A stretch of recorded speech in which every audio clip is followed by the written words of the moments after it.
एक दिन गौतम बुद्ध अपने शिष्यों के साथ एकदम शांत बैठे हुए थे।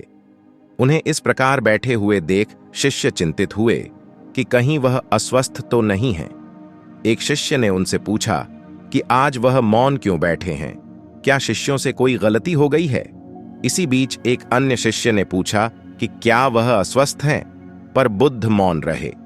तभी कुछ दूर खड़ा व्यक्ति जोर से चिल्लाया, आज मुझे सभा में बैठने की अनुमति क्यों नहीं दी गई है? बुद्ध आंखें बंद करके ध्यान मग्न हो गए। वह व्यक्ति फिर से चिल्लाया, मुझे प्रवेश की अनुमति क्यों नहीं मिली?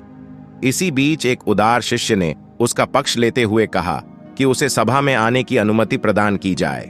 बुद्ध ने आंखें खोलीं और बोले, नहीं, वह अछूत है, उसे आज्ञा नहीं दी जा सकती। यह सुनकर शिष्यों को बड़ा आश्चर्य हुआ। बुद्ध उनके मन का भाव समझ गए और बोले, हां, वह अछूत है।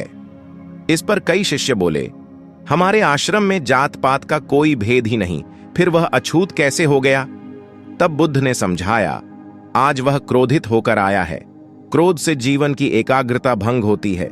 क्रोधी व्यक्ति प्राय मानसिक हिंसा कर बैठता है, इसलिए जब तक वह क्रोध में रहता है तब तक अछूत होता है। इसलिए उसे कुछ समय एकांत में खड़े रहना चाहिए। क्रोधित शिष्य भी बुद्ध की बातें सुन रहा था।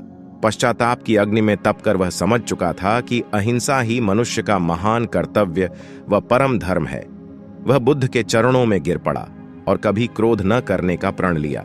शिक्षा आशय यह है कि क्रोध के कारण व्यक्ति अनर्थ कर बैठता है और पश्चाताप उसे बाद में होता है, जिसका कोई लाभ नहीं मिलता। इसलिए हमें क्रोध नहीं करना चाहिए। असल मायने में क्रोधित व्यक्ति अछूत हो जाता है और उसे अकेला छोड़ देना चाहिए। क्रोध करने से तन, मन और धन तीनों की हानि होती है। क्रोध से ज्यादा हानिकारक कोई और वस्तु नहीं है।